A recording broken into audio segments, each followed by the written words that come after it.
to the corner, and there goes Colette crashing to the canvas.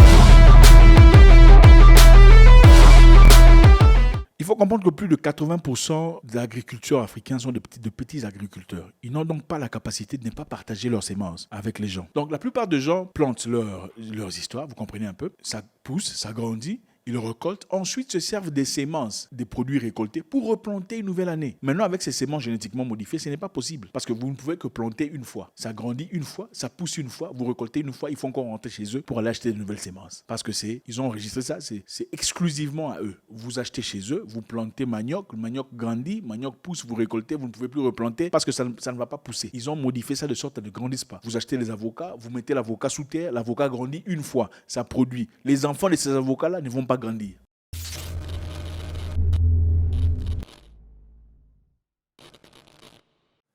Je ne sais même pas comment commencer cette vidéo. Elle sera longue, certainement. Il faut beaucoup de patience. On fera beaucoup de lectures pour garder la science. Mais je sais qu'on comprendra parce que vous êtes des gens très intelligents. L'Afrique a besoin de vous, votre intelligence, votre participation. On y va, sans perdre de temps. Vous connaissez ce que c'est la nourriture, n'est-ce pas? Nous en mangeons chaque jour. C'est très important, très nécessaire pour notre santé. Est-ce que vous avez remarqué que le goût du bouc a changé? Bouc ou cabri, ça dépend de là où vous vous situez. Le bouc, le goût a changé, n'est-ce pas? Pour ceux qui sont nés depuis longtemps, ceux qui ont vécu dans les années 80, 90, le bouc à l'époque avait une odeur, n'est-ce pas? Quand ça faisait il y avait l'odeur, vous sentez l'odeur. Le mâle, ça témoignait pas seulement de sa virilité, mais aussi de sa masculinité. Mais aujourd'hui, ça n'existe plus. Les boucs, généralement, avaient tendance à se battre entre eux. Les boucs, n'est-ce pas? Qui s'en souvient? Regardez les boucs d'aujourd'hui. Ils n'ont plus l'odeur, ils n'ont plus le goût, et ils ne se battent plus. Ils sont très paisibles, très passifs. Curieusement, les hommes ont beaucoup changé aussi. Bref, on va aller très rapidement. Votre orange, c'est plus la même chose, n'est-ce pas? Votre banane, ça n'a plus le même goût. Vous avez remarqué? Le poulet. Vous avez remarqué avec le poulet? On va faire très vite, vous avez compris. La nourriture génétiquement modifiée arrive en Afrique de manière emphatique. Elle est déjà là, mais ce qui va se passer dans les années qui suivent risque d'être très dangereux aux avenirs et à notre avenir et à notre descendance, si on ne fait rien là-dessus. Et je pense que beaucoup d'informations passent à côté sans que les gens ne comprennent. C'est quoi la nourriture génétiquement modifiée? On va faire très vite pour gagner le temps. Les organismes génétiquement modifiés, OGM, sont des plantes, des animaux ou des micro-organismes dont la constitution génétique est artificiellement modifiée ou altérée. Des gènes individuels peuvent être introduits dans un organisme ou une autre espèce à l'autre. Les OGM ont plusieurs objectifs, y compris la résistance à certaines conditions environnementales, ravageurs et maladies, ou la résistance aux produits chimiques tels que les herbicides. Certaines cultures sont génétiquement modifiées pour augmenter leur valeur. En bref, on fera très vite pour éviter les tralala. On modifie la nourriture, pourquoi? On modifie la nourriture parce qu'on souhaiterait peut-être que la banane soit un peu plus sucrée que naturellement. On souhaiterait que la banane soit un peu plus jaune que d'habitude. On souhaiterait peut-être avoir des prunes plus rouges, de tomates plus rouges, plus brillant, vous voyez un peu ce que ça donne, parce que c'est beau à la vue. On n'aime pas trop ce que le créateur a placé. On veut particulariser ce qu'on veut. On veut choisir un peu plus doux, la viande plus douce, n'est-ce pas? Vous avez mangé, vous connaissez un peu KF, l'histoire là, tout ça. Ce n'est pas tout à fait comme on connaît le poulet, n'est-ce pas? C'est trop doux. Enfin bref, comment ça devient comme ça? C'est sans le produit des organismes génétiquement modifiés, dans l'objectif de plaire à un certain groupe de personnes qui sont assis dans ce qu'on appelle les biotech. Biotech sont des entreprises qui s'occupent de ce genre d'histoire. Leur objectif, évidemment, c'est de créer une diversité dans la nourriture qui a été naturellement plantée, programmée sur Terre, dans l'objectif, pas seulement de produire des modifications, mais aussi de produire en masse. Okay? Donc, on dit qu'il faut produire en masse parce que les gens risquent de mourir de faim. On ne sait pas comment, mais bon, ils pensent que les gens mourront de faim, alors ils commencent à produire des trucs en masse pour que ça permette à ce que, vous mangiez des trucs plus rouges, du pain qui traîne plus longtemps, c'est-à-dire on vous fait le pain, on met des trucs à l'intérieur pour pas que ça moisisse trop vite. Dans le but de, même si vous achetez au 3e, 4e jour, vous pouvez acheter le pain et l'investisseur gagne toujours son argent et vous mangez aussi votre pain. Ça ne vient pas sans conséquence, évidemment. Alors, qui investit dans cette histoire? Des gens très riches, des entreprises très grandes, dont je ne citerai peut-être pas directement. Ici, je citerai peut-être le monsieur que vous connaissez là, créateur des ordinateurs, qui a planté beaucoup enfin, il a quitté les ordinateurs, maintenant il veut votre bien, quoi. Il veut votre nourriture, il veut votre bien-être, tout ça, dans sa bonté, dans sa gentillesse.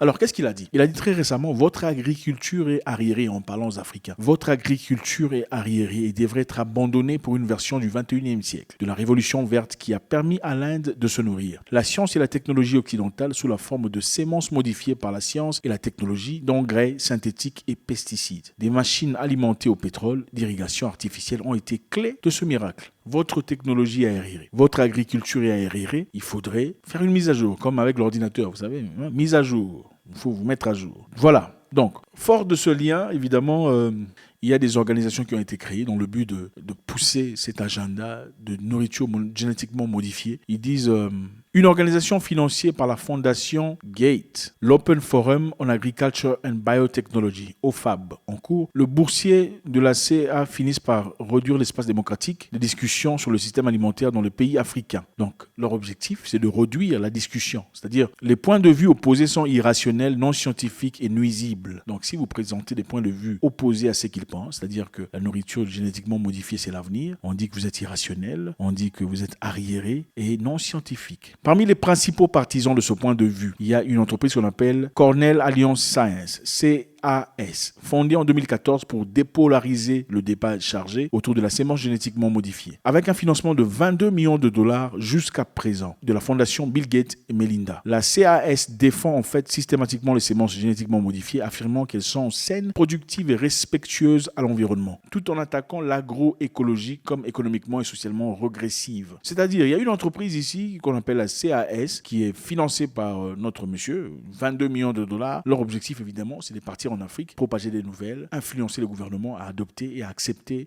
cette nouvelle technologie qui bénéficie en réalité certains groupes de personnes qu'on verra un peu plus tard. Grâce à son programme, la CAS a formé 112 boursiers à ce jour, dont près de 2 tiers ont été recrutés en Afrique et beaucoup d'entre eux dans le pays où l'industrie de la biotechnologie a cherché à obtenir de l'approbation réglementaire. Pour les OGM, le Nigeria, l'Ouganda, le Kenya, le Ghana, ainsi de suite. Donc, beaucoup de pays africains aujourd'hui ont des partisans et des diplômés de la CAS qui travaillent dans les médias, dans le gouvernement pour faire valoir que le gouvernement africain devrait instituer des politiques favorables à l'investissement pour aider à importer des technologies qui sauveront l'agriculture du continent de leur tradition anachronique. Donc, on a une entreprise ici financée par le monsieur que vous connaissez qui s'appelle la CAS. Ils ont reçu plus de 22 millions de dollars. Ils sont en Afrique en train de former des gens. Leur objectif, c'est de former des journalistes, des politiciens, des jeunes hommes influents, des jeunes femmes, dans l'objectif d'influencer leur gouvernement et leur population à accepter leurs projets technologiques, disant que l'agriculture africaine est aérienne. Maintenant, quel est l'objectif de ces instruments génétiquement modifiés? L'objectif est très clair. On veut créer des choses en laboratoire, ok? Créer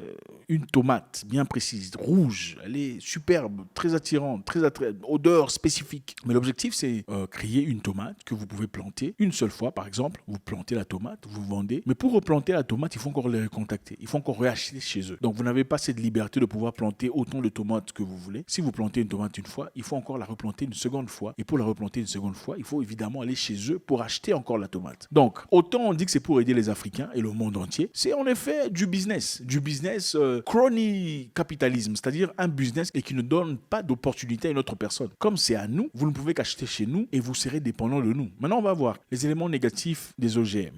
1. Les cultures génétiquement modifiées sont des plantes en tant que telles. Elles ne peuvent pas être facilement contrôlées. Les pollens peuvent parcourir de longues distances par le vent. Et les insectes. L'erreur humaine, simplement les pratiques agricoles régulières aident également la sémence à se propager. Les cultures GM ne peuvent donc jamais coexister avec des cultures non GM. Donc les cultures génétiquement modifiées ne peuvent pas coexister avec des cultures non génétiquement modifiées dans le même espace sans risque de contaminer, en particulier en Afrique, où les conditions strictes de sémence de l'agriculture sont irréalistes. C'est-à-dire, si vous achetez ces histoires, maintenant vous allez comprendre, vous achetez les semences venant d'une entreprise précise pour s'aimer vos maïs. Qu'est-ce qui se passe? Vous sémez les maïs poussent, vous récoltez. Mais les semences de maïs ne peuvent plus être plantées. Vous comprenez? Maintenant, comme les cultures grandissent selon les pollens, donc les pollens vont dans d'autres fleurs pour grandir d'autres cultures. Les pollens génétiquement modifiés peuvent quitter une culture génétiquement modifiée en Afrique pour aller dans une culture non génétiquement modifiée et contaminer cette culture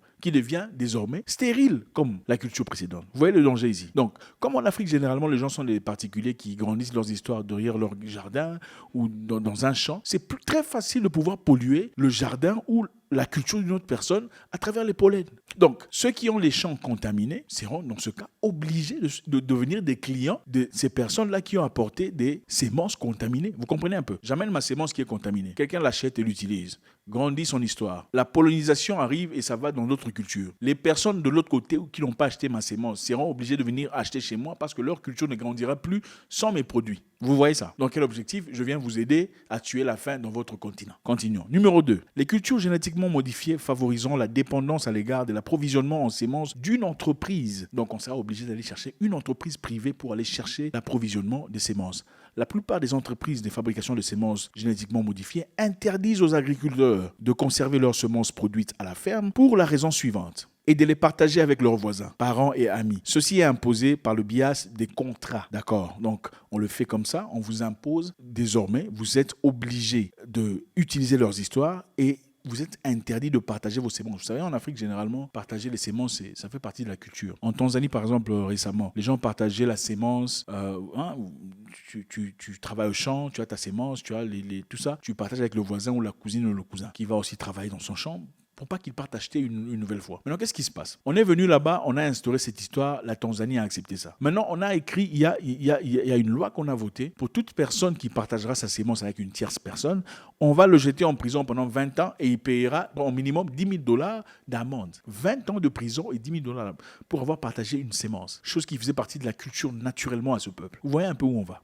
Il faut comprendre que plus de 80% des agriculteurs africains sont de petits agriculteurs. Ils n'ont donc pas la capacité de ne pas partager leurs semences avec les gens. Donc la plupart des gens plantent leurs histoires, vous comprenez un peu. Ça pousse, ça grandit. Ils récoltent, ensuite se servent des semences, des produits récoltés pour replanter une nouvelle année. Maintenant, avec ces semences génétiquement modifiées, ce n'est pas possible parce que vous ne pouvez que planter une fois. Ça grandit une fois, ça pousse une fois, vous récoltez une fois, il faut encore rentrer chez eux pour aller acheter de nouvelles semences. Parce que ils ont enregistré ça, c'est exclusivement à eux. Vous achetez chez eux, vous plantez manioc, le manioc grandit, manioc pousse, vous récoltez, vous ne pouvez plus replanter parce que ça ne va pas pousser. Ils ont modifié ça de sorte à ne grandisse pas. Vous achetez les avocats, vous mettez l'avocat sous terre, l'avocat grandit une fois, ça produit. Les enfants de ces avocats-là ne vont pas grandir. Est-ce que vous avez remarqué qu'il y a des avocats qui ne grandissent pas? Ah, ok. Continuons notre histoire. 3. Des choses négatives de production génétiquement modifiée. La culture génétiquement modifiée inaugureront les technologies Terminator et traître. On va expliquer ce que c'est. Les technologies Terminator et traître sont deux exemples de technologies de restriction de l'utilisation génétique. Les graines Terminator sont génétiquement modifiées de sorte que les plantes qu'elles cultivent produisent des graines stériles. D'accord? Les graines infertiles ne peuvent pas germer à la saison suivante. La technologie traître produit des cultures GM qui doivent être pulvérisées avec des produits chimiques pour pousser correctement.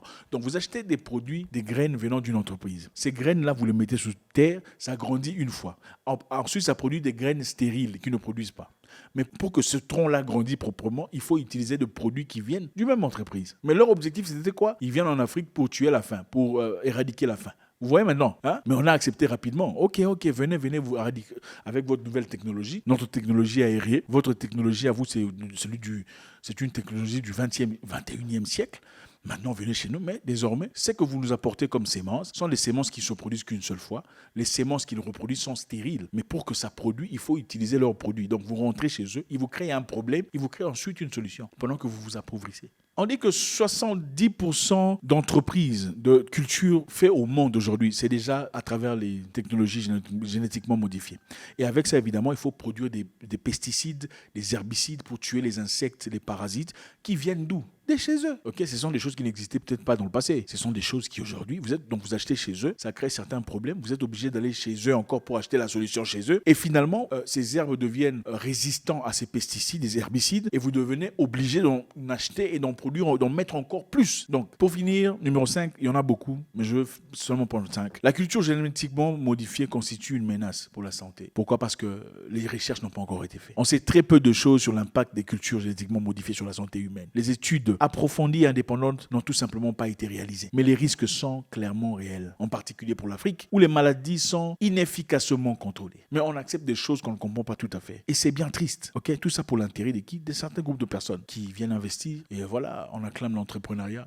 L'entrepreneuriat peut devenir très obscur. Okay, très obscur. Comment peut-on pour résister à cette histoire? Qu'est-ce qu'on peut faire? Il faudrait que les gens avertissent d'autres personnes sur ces histoires. On ne vient jamais vous donner des choses gratuites. Jamais. Des choses gratuites n'existent pas sur Terre. Je ne sais pas pourquoi l'Africain pense qu'il y a des choses gratuites. Eux-mêmes, ils ont écrit un livre qui dit « Despise a free lunch ». C'est-à-dire, il faut mépriser un lunch gratuit. Ça n'existe pas. Les lunchs gratuits sont souvent truffé des pièges. L'Afrique a besoin d'investigation. Il faudrait qu'on essaie de faire des études appropriées, des études assez longues pour voir les effets de ces aliments génétiquement modifiés. C'est bien beau de dire on va créer un truc pour protéger votre plantation des insectes, protéger des parasites et tout le bazar. Mais quels sont les effets à long terme? Parce que voilà, s'ils peuvent avoir des entreprises ou une organisation dont l'objectif est de contrer toute personne qui raconte quelque chose de négatif par rapport à ça, c'est-à-dire que nous aussi, nous, pays africains, nous, gouvernements, pouvons aussi trouver des scientifiques qui vont faire des recherches approfondies par rapport à ces histoires qu'on nous apporte. Donc, nous avons des terres où généralement, depuis la nuit de temps, on se partage nos sémences, on partage nos noix, on partage nos histoires avec les voisins, avec la famille, une culture générale. En Afrique du Sud, on se sert des sémences pour contacter les ancêtres. C'est leur culture. Peu importe votre religion, ça c'est leur culture. Ils se servent des sémences qu'ils mettent à terre, ils parlent aux sémences. Pour eux, ils parlent. C'est leur culture, c'est leur religion. Mais aujourd'hui, ils disent qu'ils ne peuvent plus le faire parce que ces sémences sont génétiquement modifiées. Ces sémences ne connaissent pas la terre. Ces sémences sont étrangères à la terre. Alors, on veut nous apporter une solution à la faim qui existe en Afrique, prétendument en Afrique. On pense que le problème de faim n'est pas un problème de faim en Afrique. C'est un problème de pouvoir d'achat, de capacité d'achat que beaucoup d'Africains n'ont pas. C'est un problème politique qui peut être résolu sur le plan financier et non pas sur le plan génétique. Parce que jusque-là, on sait que les produits naturels n'ont pas d'effet négatif. Mais les produits génétiquement modifiés, qui les a testés pendant assez longtemps. Il est important de soutenir ces personnes qui travaillent tout seuls, ces personnes qui travaillent organiquement, bio. Ces personnes qui sont de petits fermiers très souvent. Je sais que généralement, l'Africain, quand il voit un truc qui vient des grandes entreprises, on pense que c'est la meilleure qualité. Ah, moi j'aime ce shop là-bas parce que c'est beau, c'est propre. Mais ce n'est pas nécessairement beau et propre à l'intérieur. Le monsieur a quitté les ordinateurs, où il y avait beaucoup de virus qui entraient d'ailleurs. Mais il veut venir nous gérer, nous soigner, enfin, je ne sais pas. Pourquoi? À cause de l'argent. Et malheureusement, en Afrique, il suffit de présenter quelques billets, quelques liasses, pour ouvrir des portes qui ne peuvent même pas être ouvertes en temps normal. Dites-moi ce que vous en pensez. Au revoir.